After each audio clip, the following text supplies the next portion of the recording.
Hey, welcome to Watching Waiting on the Lord. Today is November 1st. Pardon my washer there. It's going to go there for a bit more. I can't stop it. I can't interrupt that cycle because it's a big wash, so... And it's stopping anyways. I have two stories today, and before I tell the two stories, I want to read this.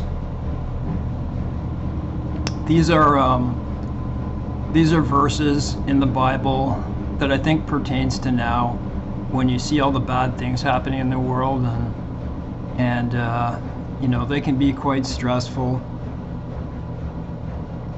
And so, when you see the world darkening and you see everything getting worse, I think these are good verses to look to. So before I read the news stories, I'm going to say this. I just wrote this little thing. What a time, you know.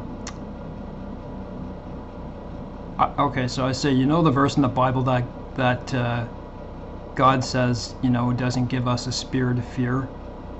The more I think about it, the more I think it can go both ways. Just because it says that doesn't mean we can't feel that.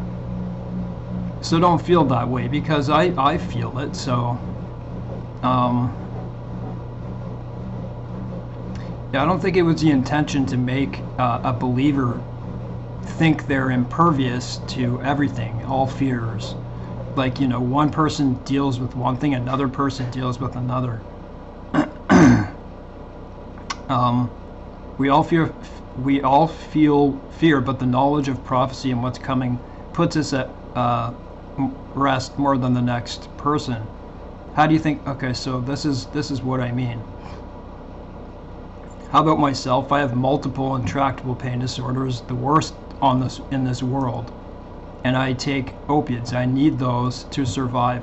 So how can I compare myself to another person that's coming into this time, right? It's a lot easier for that person to be less fearful than me, right? So that's what I mean. And honestly, without them, I'd be dead in the water. But otherwise, I'm prepared mentally. I believe the same goes for being prepared. Should we prep? Should we prep, right? And there's people that think that we shouldn't prep at all, and people who believe in the pre-tribulation rapture. And I've warned them. I've said prepare mentally. I'm not telling them to prep otherwise, but I'm just, each to their own, you know. And don't get to the point where you're like, you know, 50 years of food and God, you know, the verses in the Bible where it says, you know, people in the last days are hoarding silver and gold, but what he means is in mass amounts. There's nothing wrong with buying silver and gold, if because we know that, you know, Revelation says, but don't hurt the oil and the wine. You know, famine's gonna come, you know, inflation's gonna get so bad. So yes, of course, prep. I was ready to start university, and now I don't want to waste my time, unless somehow there's a peace that breaks out. Because I feel I know this is it. I don't want to go into university, start university right now when that's happening. I just don't. I see the end.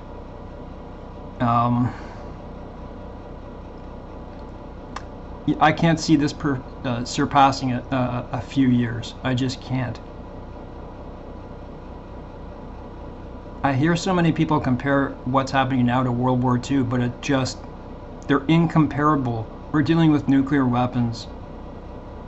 We're dealing with people who would burn you alive.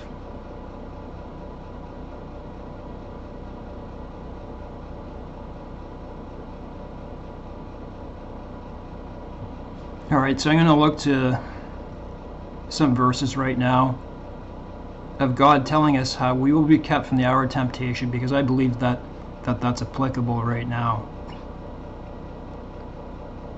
I lost these too. Like, I write them down in Word,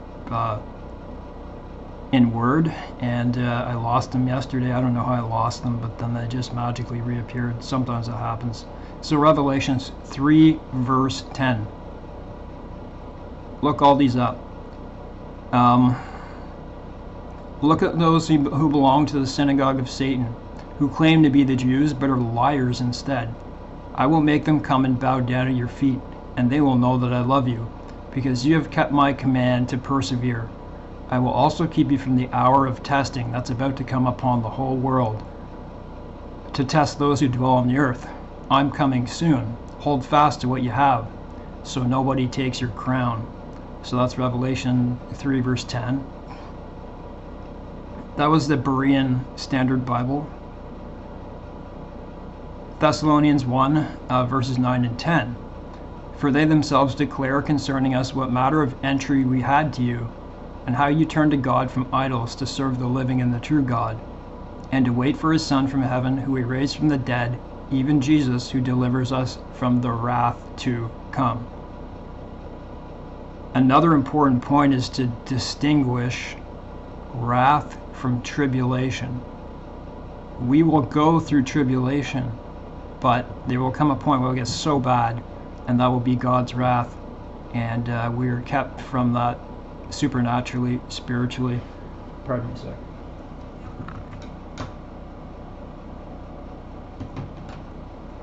And nobody knows exactly how that's going to happen.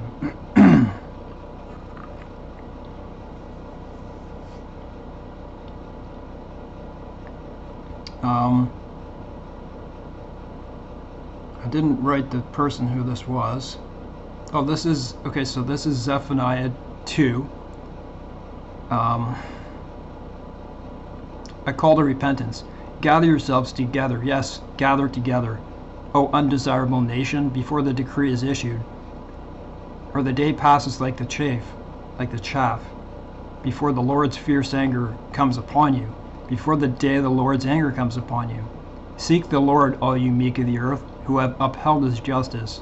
It may be that you will be hidden in the day of the Lord's anger. Hidden. I just wanted to say this. The next verse is in that, and you can look at this. Look at Zephaniah 2. So that would be the verse 4. This starts, and I just read this quickly. Judgment on the nations, and they're talking about the day of the Lord. They're speaking about the day of the Lord, and yeah, so I said that. It says that God will forsake Gaza. He says he's going to destroy the Philistines. That's what he's saying in Zephaniah 2. Go read it. 2 Samuel 22, 3-4. The God of my strength, in whom I will trust, my shield and the horn of my salvation, my stronghold, my refuge, my Savior. You save me from violence. This is obviously David. I will call upon the Lord, who is worthy to be praised, so I shall be saved from my enemies. Psalm 34:19. Many are the afflictions of the righteous, but the Lord delivers him out of them all. Psalm 91, verse 7. 1,000 may fall at your side, 10,000 at your right hand, but it shall not come near you. I like that one. 2 Corinthians 4:8-9. We are hard pressed on every side, yet not crushed. We are perplexed, but not in despair. Persecuted, but not forsaken. Struck down, but not destroyed. To anyone who hasn't watched my videos before, I have difficulty speaking. I have a lot of difficulty in my stomach too. Mark 13. For in those days there will be tribulation such as not been seen since the beginning of the creation, which God created until this time. No. Wait a minute, I didn't say that. Nor ever shall be. I got that stuck in my head. And unless the Lord had shortened those days, no flesh would be saved. But for the elect's sake, whom he chose, he shortened those days. So he's going to shorten those days for us because no flesh would survive otherwise. Psalm 91, 1-2.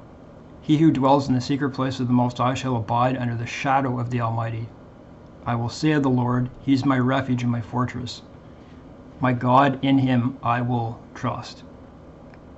Isaiah 41:10. Fear not, for I am with you. Don't you like that? Whenever God says that, like I've been going through rough times.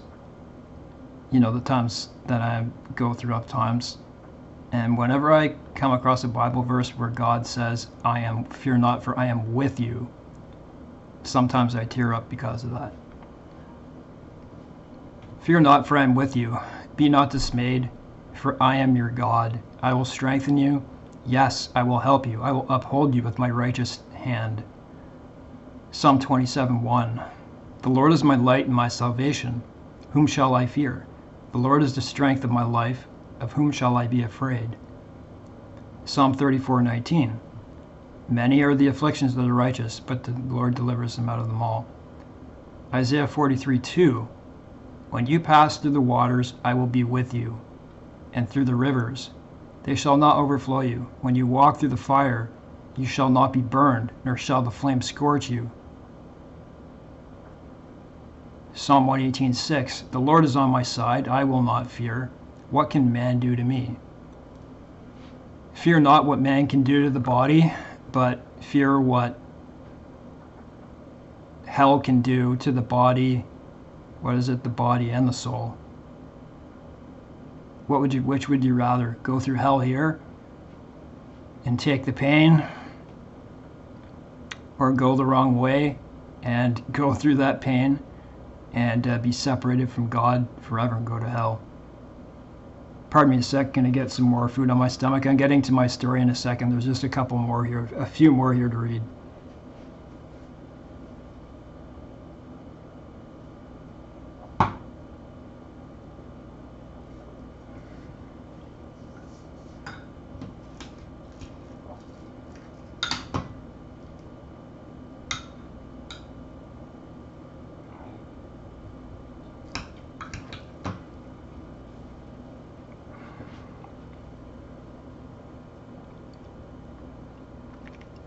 First John 5, verse 18. We know that whoever is born of God doesn't sin. But he who has been born of God keeps himself, and the wicked one doesn't touch him. This verse stumps a lot of people. What do you mean you don't sin?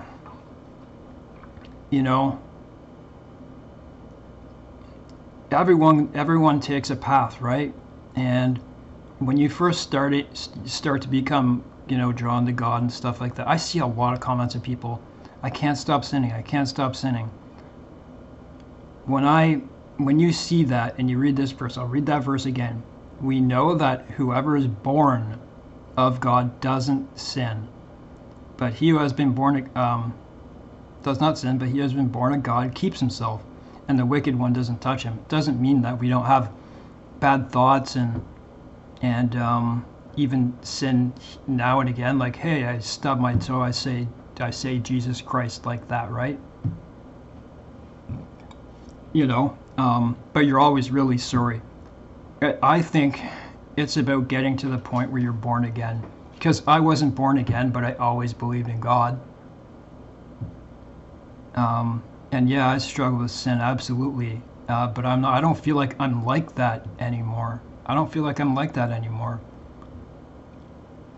They say you look at a woman with lust type thing. Of course, we're all going to go through that every day of our lives. And you can't stop that type of stuff. But I think what he means is active sinning. Psalm 91:9-10. Because you have made the Lord, who is my refuge, even the Most High, your dwelling place, no evil shall befall you, nor shall any plague come near your dwelling. The last one, Nahum 1, verse 7. The Lord is good, a stronghold in the day of trouble, and he knows who trusts in him. So I'm going to close this up. So I'm going to get to the stories I have. I might just get to one story here. So I heard, I haven't personally read, but I heard that 16 Israelis, or 11, or it was 11, 12, or 16, I don't know which one, were killed by a single RPG. So it must have hit right in the middle of them. and I couldn't believe the number, and I had to look for myself. 326 Israeli soldiers are already dead since October 7th. My voice is going. I have like a dystonic type thing. It's not dystonia, but it's a like symptom-wise. So I'm just going to read this. Yeah. The Houthis officially declared war on Israel. So I don't know if it was official, but it's quite clear that they have. They targeted the nuclear plant in Dimona, mass attack with ballistic missiles, cruise missiles, and drones, and I think they were all shot down. There's like 100 warships in all in the Mediterranean. And like World War II, in World War II, the carriers, what they would do, the Japanese tried to do their kamikazes on them. And what they did was they would spread destroyers all around them for like 60 miles out. And they called those picket ships, like a picket fence. And so if one missed, then the other would get it type thing. I don't know if that's, I don't think that's what they're doing, but maybe that's partially one of the reasons. But there's a lot of different missiles, a lot of different weapon systems.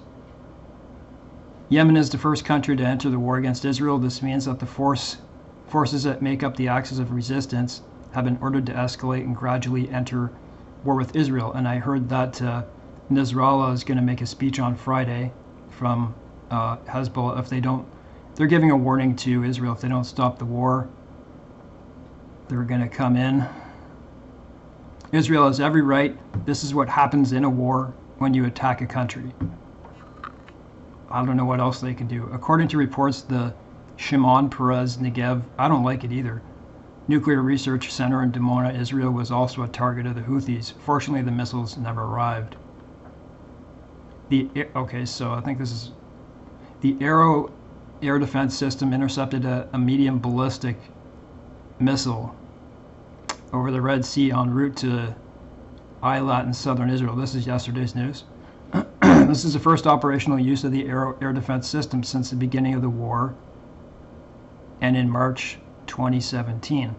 At least one of Quds 3 missile fired by the Houthis towards Israel was skidded, intercepted with a question mark.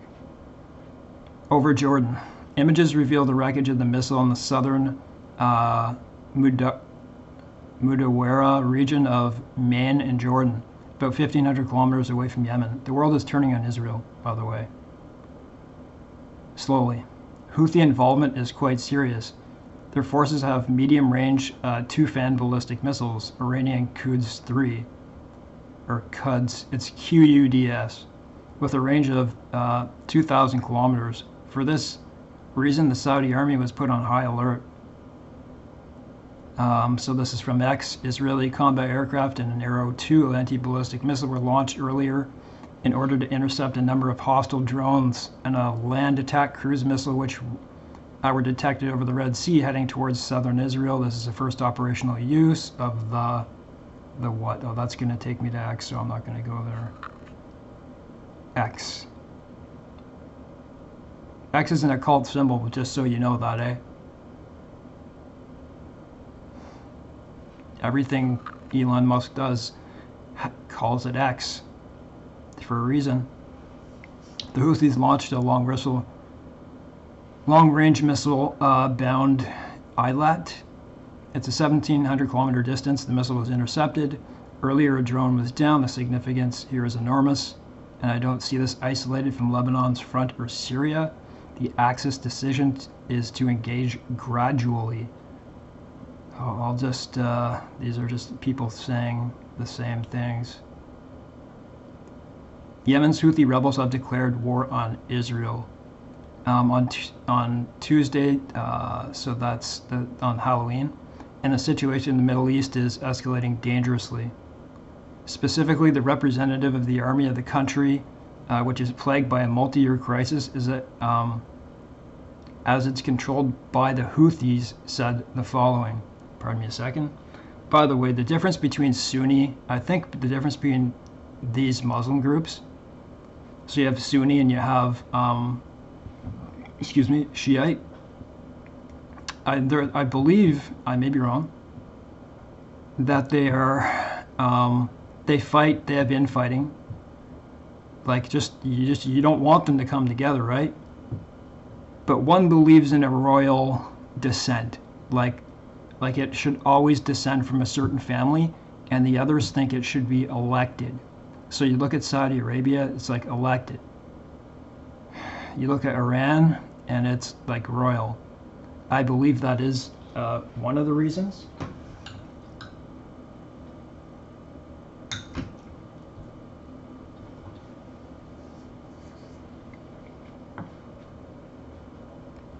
And isn't it a tragedy that they're about to sign that peace agreement? And Iran okayed this, they planned this, they trained this, and they got what they wanted. Doesn't that make you angry? Oh well, it makes Bible prophecy that much better, right? Said the following.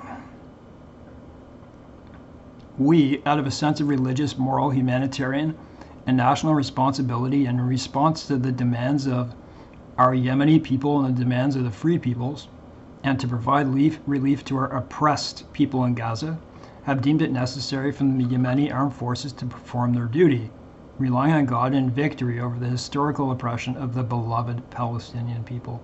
I believe it'll always be God's land. That's what I always say. Read Zephaniah 2 and go to verse 4. Zephaniah 2, verse 4. The spokesman of the armed forces also stated that continuation of the commission of crimes and massacres by the enemy entity against the people of the Gaza Strip and the whole of Palestine destabilizes the region and widens the circle of conflicts. I'm going to say something about in a second here. I'll just say it now. I heard that the displacement, I don't know, this was supposedly a leaked document, and I'm not saying it is, but this is what I heard, that that there was a leaked document saying that they're going to put the people of Gaza into, don't take me for this please, into a tent city in southern Egypt, or wherever in Egypt, and then they're going to send them to America, Canada, and I don't know if they said Italy. So when you look around and you see all these protests and you see, so I live in Canada, okay, and you see we have enough trouble with housing crisis. It costs over $2,000 for an apartment. The last thing we want is people who have an ideology that aren't going to assimilate. It wouldn't surprise me if that's what they did. I love every person if they're a good person. I love people if they're good, but if they're not good to you, and if they hate you, all you can do is pray for them. But I don't understand why you would bring that kind of ideology into North American countries, into the Western society. Have they not learned their lesson? You can see that they haven't learned their lesson. You can see what's happened. Look at the protests. Look at who are at those protests. Yemen. Houthis confirm they have launched a large number of ballistic missiles, cruise missiles, and drones against Israel. I'm fine with every color, ethnicity, everything. I get along with everyone. But if they hate God and they are violent and hate Jews, and that's not for me. Yemen's Houthis claim responsibility for launching rockets and drones against the southern Israeli city of Eilat, which were intercepted earlier today. Iran-backed rebels are vowing to carry out more attacks against Israel if Hamas war in Gaza continues, saying it's already launched drones and ballistic missiles in 3 separate operations. According to Al Masira Network, Brigadier General Yeha Shari stated that the armed forces launched a large batch of ballistic missiles, a large number of drones at various enemy targets against Israel. The Yemeni armed forces confirm that they will continue to carry out missile and drone attacks until the Israeli aggression stops. said a statement. They're not going to stop. They're going to keep going until they get Hamas. What do you expect them to do? And they're losing people because of it. By Yemen's Houthi rebels, broadcast on the rebel-backed Al Masirah television network from Iran. Furthermore, he added that this operation is the third one carried out by the armed forces of Yemen in support of the Palestinian people. Giving more information in televised statements, Houthi spokesman Yahya Shari said the airstrike included drones as well as ballistic and cruise missiles. The attack was carried out, as he said, out of a sense of religious, moral, humanitarian, and national responsibility for the people of Gaza. I don't believe they care about the people of Gaza. If it wasn't that, it would be something else. That's what I think. In the face of the weakness of the Arab world and the collusion of some Arab countries with Israel, the operation took place at the request of the Yemen people. In another point of his statements, he pointed out that the position of the Yemeni people towards the Palestinian issues is firm, and that the Palestinian people have the full right to defense and obtain all their rights. Yemen, the poorest country on the Arabian Peninsula, has been mired in the past 8 years in a war between Houthi rebels, who control the capital, Sana'a, and the government backed by a military coalition led by Saudi Arabia. Oh, is there more? There is more, just when I think there isn't. Israeli military spokesman Daniel Hagari claimed that in a post on X, I wish they would just, I wish the internet didn't exist. I really do. That Israel intercepted a coming rocket from the direction of the Red Sea. So much of this wouldn't be happening. A surface-to-surface missile fired in the territory of the State of Israel from the Red Sea region was successfully intercepted by the Arrow long-range defense system, it said. It's noted that this is the first operation use of the Arrow defense system in the current war, according to Israeli military. The Air Force detection systems tracked the missile's trajectory and intercepted it at the most appropriate operational time and place. There's a lot of different anti-missile batteries of all different types now around Israel and the Mediterranean and I guess the Red Sea. The Air Force's detection system have tracked the missile's trajectory and intercepted it at the most appropriate operational time and place. Also, it was really, oh, I gotta check this just a second. I have to keep making sure that my video is running because the thing can stop. It's very touchy. Also, Israeli forces planes were deployed in the morning after an aerial threat was detected in the Red Sea and intercepted enemy targets flying in the area. All threats were intercepted outside the territory of the State of Israel. No incursion into Israeli territory was detected. Hagari also reported. The interception was later confirmed by the Israeli military in an official statement in which he noted that this morning fighter jets shot down enemy targets believed to be drones flying in the Red Sea area. I'll see how long the other story is. And you know what the thing is, when I read this to you, our world is so bad now that the birth pains are so frequent and intense that, you know, when I'm done reading this story, there's going to be another big story, whether it be political, war, weather, whatever it is, mass shooting. Let's see what this is.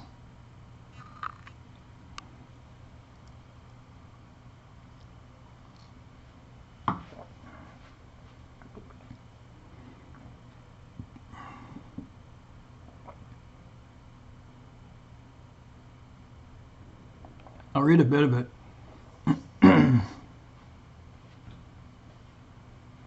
Very hard for me to stay in this picture.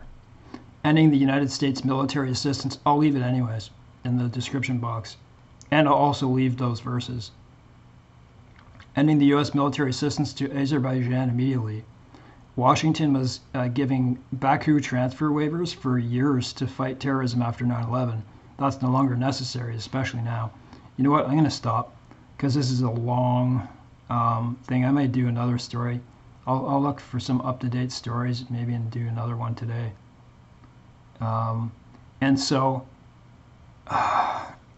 again, like I watch Woman 65. She's pretty up with the news, so like she's very, and I recommend Watch Woman 65.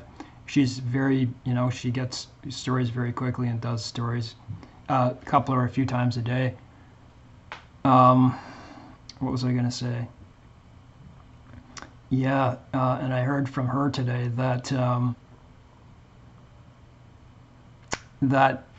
I forget his name, Hassan Nasrallah. He's going to give a speech on Friday, and they're going to give it right before the stock exchange. If they're going to stop oil, who knows what they're going to do, but they're going to plan something, and Hezbollah get into it. Like, what did they expect? Obviously, they were going to go in. They knew that they were going in to get Hamas, and they know what they have to do. They know that there's going to be casualties of war, and it's unfortunate. I don't like that. I don't like hear children are dying and stuff like that. I wish they could get them out of the way. But you have to know this, that Iran, okay? Everyone else is just a proxy to them. They're the epitome of this all. And yes, Turkey and China and Russia are, of course, too, right? They have their own things. But Iran is very meticulous, and they know what they're going to do at every little turn. They have this plan. They don't do this they don't do this, as it goes along. That's not what they're doing. They've had a plan all along, and it worked, and they did the Hamas thing, and look where we are. And I can't say I'm upset. I'm upset that the way people have died, but I'm not upset that Bible prophecy is happening. I think it's beautiful. And I do feel fear sometimes because I'm sick.